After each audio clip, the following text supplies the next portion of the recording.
Hello મિત્રો, સ્વાગત છે તમારું મારા નવા બ્લોગમાં। આ તો જૂનો જ, પણ નવો એટલા માટે કહેવું પડે કે બીજા દિવસે મૂકી આવીએ તો સાંજે ફેરો આવ્યો, નોકરીની રજા પણ સાંજે ફેરો આવ્યો તો જવું પડ્યું। પહોંચી ગયા હતા લોકેશન ઉપર, જે હતો આપણો મિત્રને એનો સામાન બદલવાનો હતો। તો ફટાફટ ત્યાંના ઘરે પહોંચીને એના છોકરાને થોડી વાર રમાડીને પછી સામાન ભરી અને બીજી જગ્યાએ જે ખાલી કરવાનું હતું ત્યાં ઘર બદલ્યું હતું, ત્યાં ખાલી કરીને રિટર્ન નીકળી ગયા હતા ઘર બાજુ।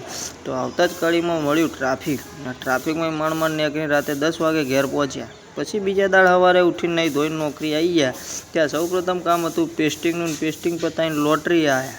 હવે લોટરી પતાવીને ચો જઈએ એ ખબર નહીં, પણ બન્યારો બ્લોગમાં જોવા મળી જશે। તો લોટરી પતાવીને પાછા પેસ્ટિંગમાં, અને પેસ્ટિંગ તો હા આજે ઢગલો જોઈ લો। તો મિત્રો, આટલી મહેનત કરીએ પણ તમે લાઇક છે અને સબસ્ક્રાઈબ નહીં કરતા તો કરી દેજો। પછી આ આપણે આડા બપોરે ખાવા ઘેર, તો ખાવામાં હતા દાળ ભાત ને માહિરભાઈને જમવાની તૈયારી છે। જમીન જેવા બહાર નીકળ્યા જોઈ દે તો માહિરભાઈ હિંચકો બંધાઈ ગયો। તો ચલો હિંચકો ખાવા દે ને આપણે મળીશું કાલે। જય માતાજી।